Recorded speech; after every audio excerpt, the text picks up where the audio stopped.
start to go into our meditation.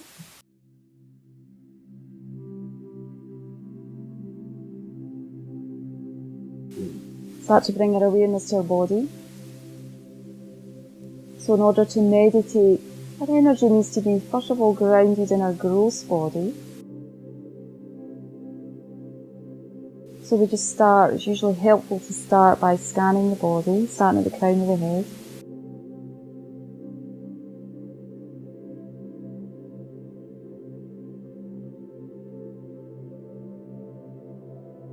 Feeling the energy around the crown of the head for a moment.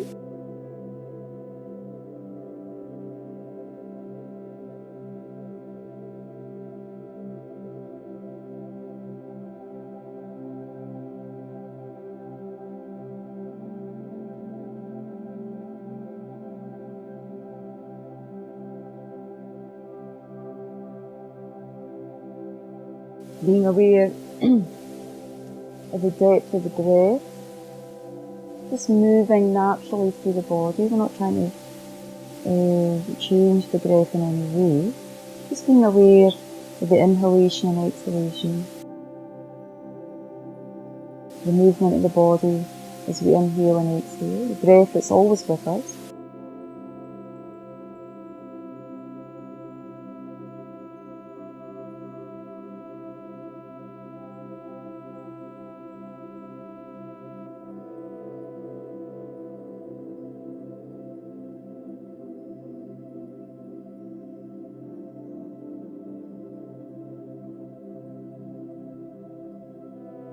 And the breath and awareness starting to sort of glide through the body and check up where we find some tension. So moving through the crown, down through the brow and the eyes. So there's usually some straining or tension around the brow or the eyes. So breathing in and finding space. It's like the breath is just blowing away any dust or creases around the eyes, and just finding that relaxation in the eyes.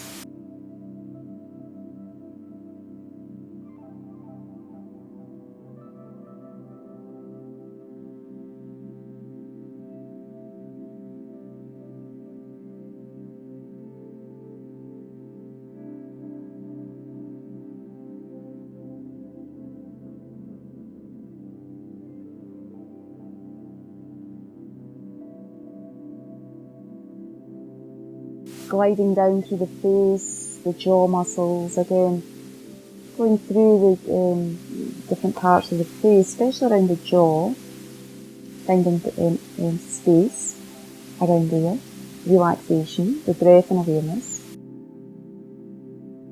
So you sort of massage and open up that area. And then just lightly closing the teeth for meditation. Placing the tongue on the top of the mouth, gently.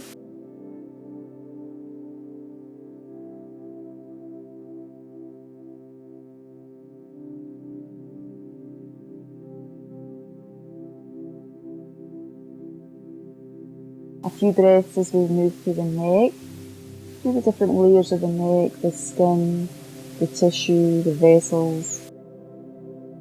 Placing our awareness there and just breathing in, finding the strength, the relaxation in the neck. Front of the neck, side to the back of the neck.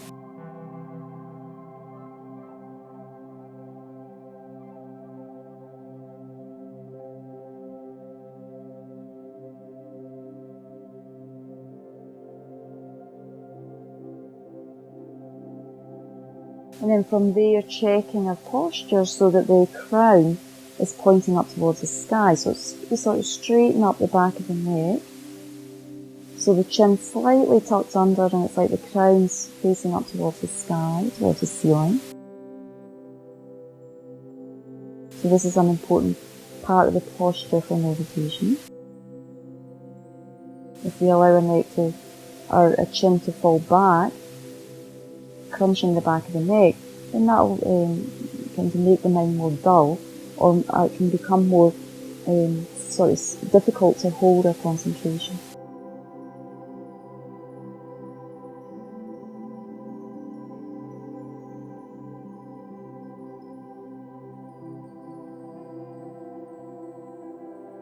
Continue to breathe and move down the front of the body, down through the chest, down into the stomach. Again, a few breaths to release and open the stomach.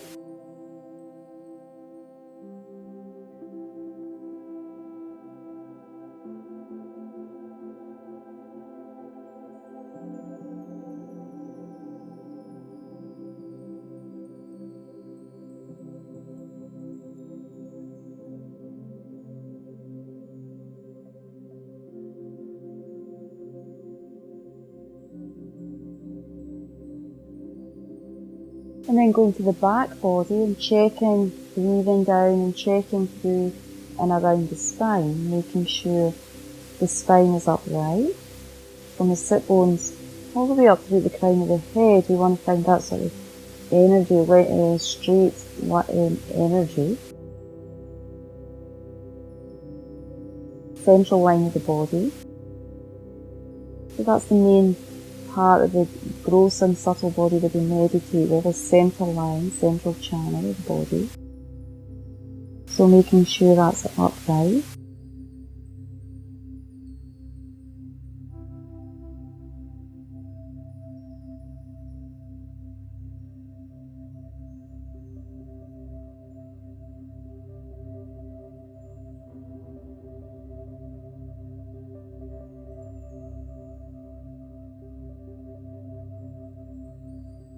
And then a few breaths down and around through the hips, all the way down through the legs.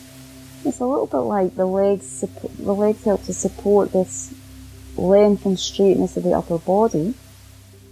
So imagining almost like you have sandbags a little bit on the legs, top of the legs, to help keep, sort of firmness, strength in the legs that support and hold up the upper part of the body. So it's a bit like that feeling.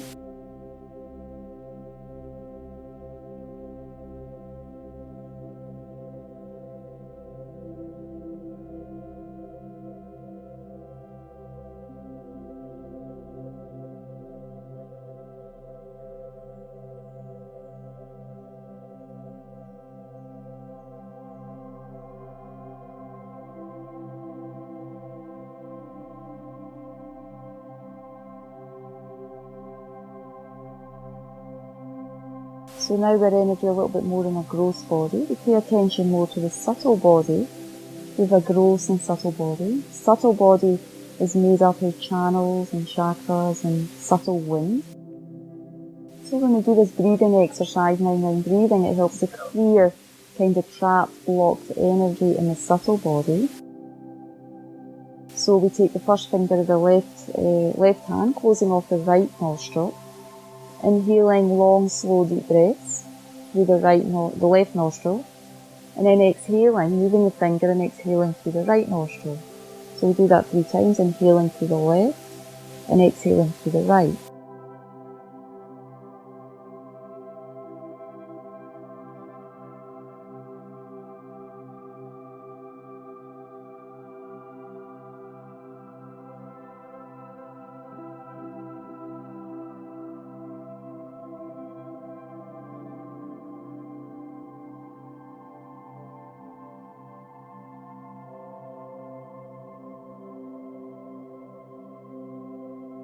And we imagine that the right channel, the right side of the body is being cleared. It's more clear, a little bit more light, more vibrant.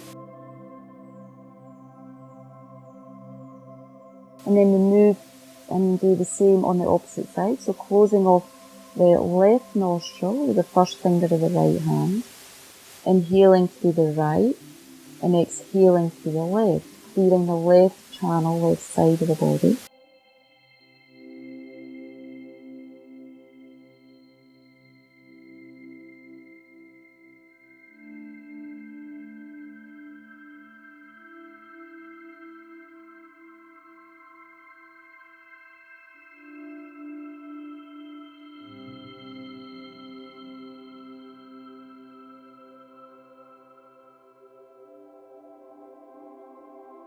And then we clear the central channel, what we call the Sushumna in Sanskrit, central channel or subtle body. So breathing in through both nostrils and exhaling through both nostrils, imagining that the wind, the breath energy just dissolves up through that central channel and clears it out, the central line of the body that runs just below the navel up to the crown of the head. So we inhale 3 times, exhale 3 times.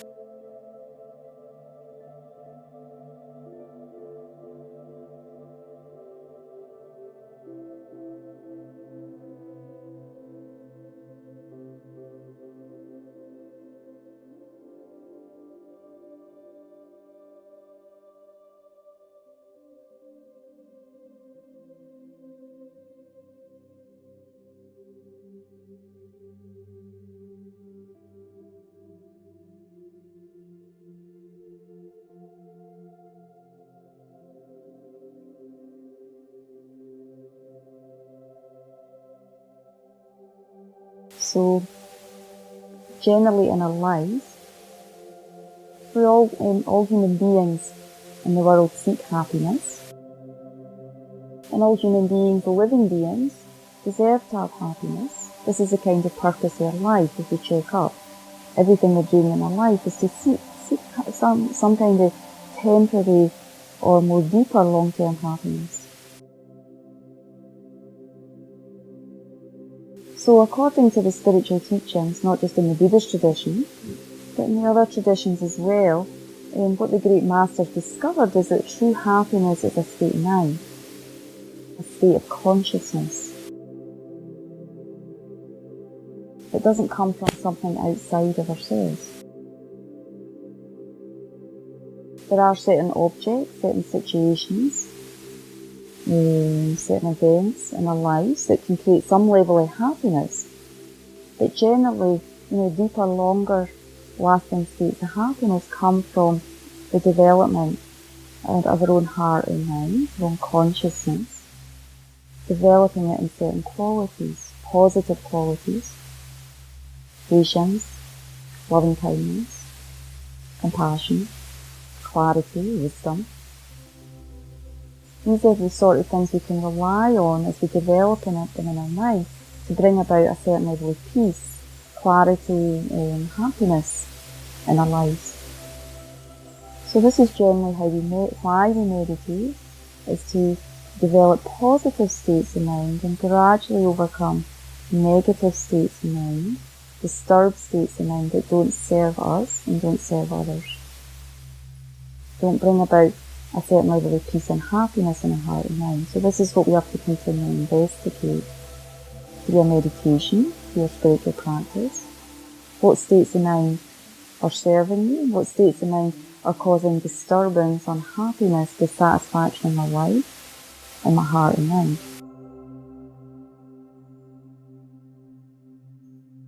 So where we often start in meditation, there's so many different types of meditation, but we often start by just bringing our awareness to the simple process of the breath. Trying to calm down the busyness of the mind, the distracted mind that moves from one sense object to the next, generally in our daily lives, one thought, one feeling, one emotion, one object out there to the next. So just trying to calm that busyness down, that distractedness down, by simply focusing, kindly trying to focus our awareness. And the process of the breath that's with us all the time is more subtle than the other phenomena that we're usually busy with in our lives.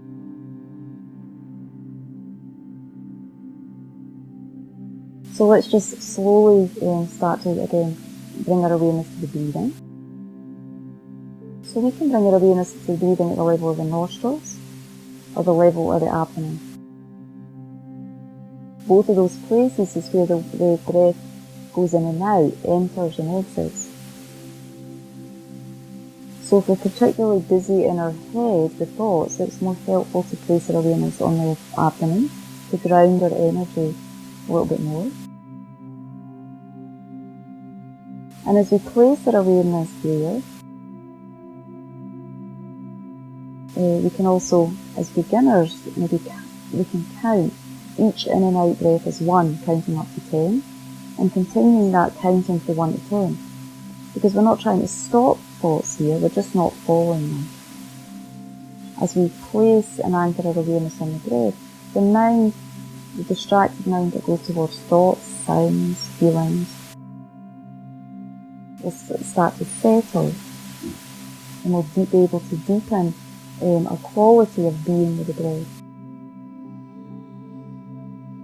So let's, for the next 7 minutes, just simply be with that process of the breath, counting or just trying to be with it. When we get distracted, without getting impatient, just simply go back to the breathing. Don't add any other story in your mind about being distracted. Just go back to the breath.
Just gently letting go of the breathing, or wherever we are in our meditation. Just relaxing back into the body.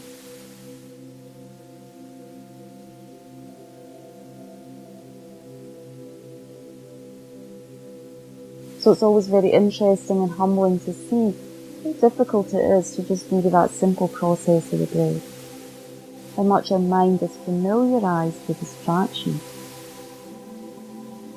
Familiarised with going out there and being engaged more in thoughts, in sounds, taste, touch, smell, the objects of the six senses. It's also interesting to see when we're caught up in objects outside ourselves, how much more quickly time passes. But when we try for just a few minutes to be with the breath, it feels like sometimes can feel like a lifetime.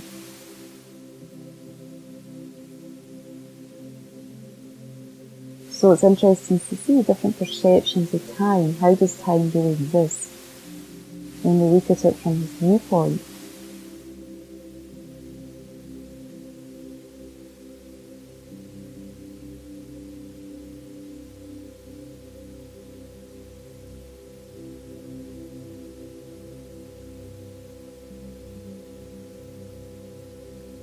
So another way to help calm the thoughts and maybe even investigate a little bit more the sort of changing nature of thoughts, the illusory nature of thoughts. Generally, we grasp onto our thoughts as having some sort of solid, concrete nature. It's not that thoughts as of themselves are negative. It's how we cling to the thoughts and give them some kind of more concrete quality than they really have.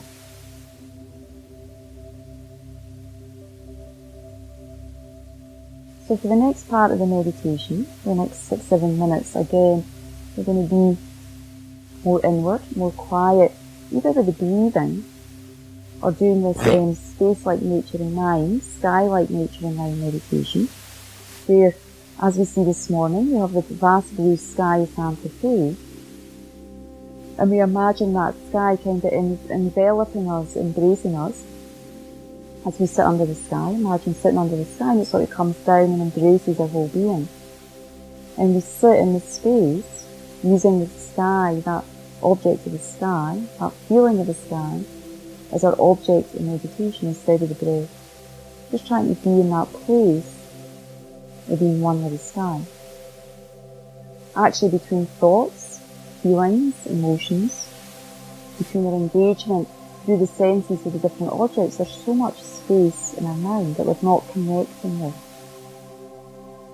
So life feels cramped sometimes, feels busy, feels full, because we're not connected with the space between our thoughts, our feelings, our emotions, the space that exists in phenomena. Even scientists through the microscope recognise there's so much space between atoms.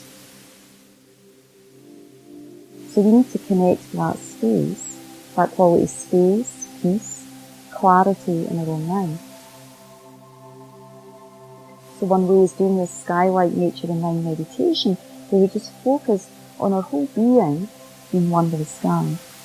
Thoughts, emotions, feelings, everything comes up as normal. We're not suppressing them, but we're just allowing them to as they naturally do, come and go, like clouds in the sky. Not try to alter, change, grasp, or cling at them. And we continue to be one with the sky. So let's do this meditation, either being with the sky, or simply again, it's more helpful being with the breath to settle the mind, to give our mind a rest from continually being caught up in thoughts.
So again, just relaxing, kind of unraveling the mind a little bit back into the body if you get caught up in a different object. It's important in meditation not to feel down on ourselves, beat ourselves up or whatever if we feel we're not able to hold the object. It's just important to feel happy that we're trying to settle the mind, connect, take care of our mind. In Western society, we're taught to take care of the body, to wash, shower, eat, do exercise, all these things. So in spiritual traditions, we're taught how to take care of our heart and mind. And since that's the key to happiness, how we think, how we feel, whether we develop positive states of mind or not, then actually it's more important than taking care of the body.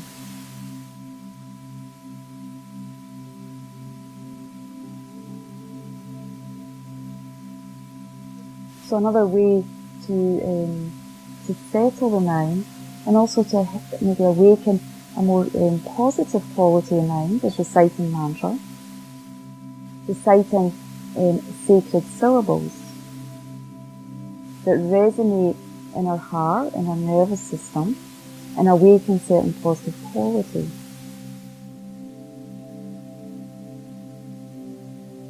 So in our life, definitely sounds can affect our state of mind. So when we chant sound, we say sound that have a sacred quality, then it can help resonate with our being to create a certain positive state within ourselves. And also to reduce and pacify negative states of mind. So this mantra, well-known mantra in the Tibetan Buddhist tradition, Om Mani Padme Hum, the mantra that awakens happiness and compassion in our hearts.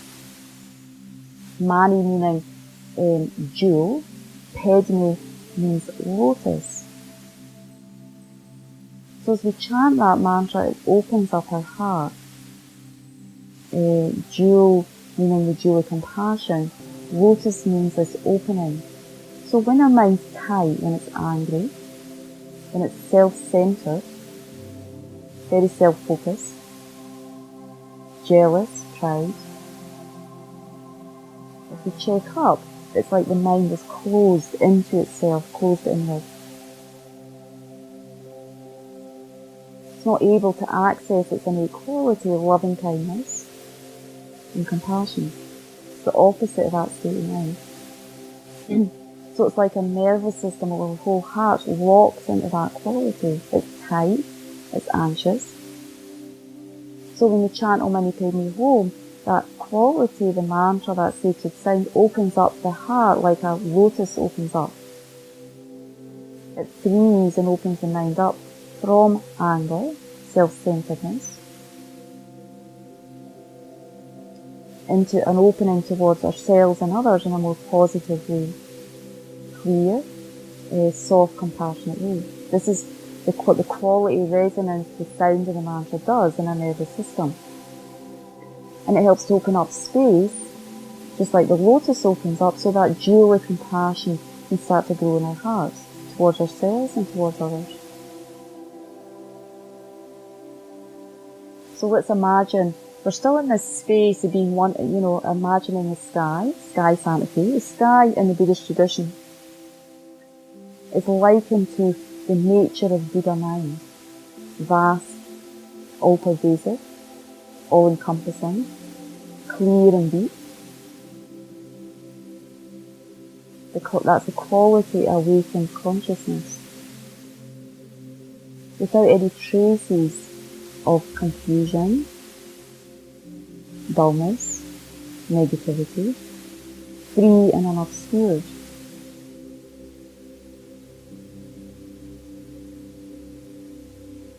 And within that sky-like space starts to form, like a rainbow, a being, so we say the Buddha compassion, that we see in the painting on the front of the altar, with the many arms, the white Buddha. It starts to appear, or any image that's like the quality of the moon,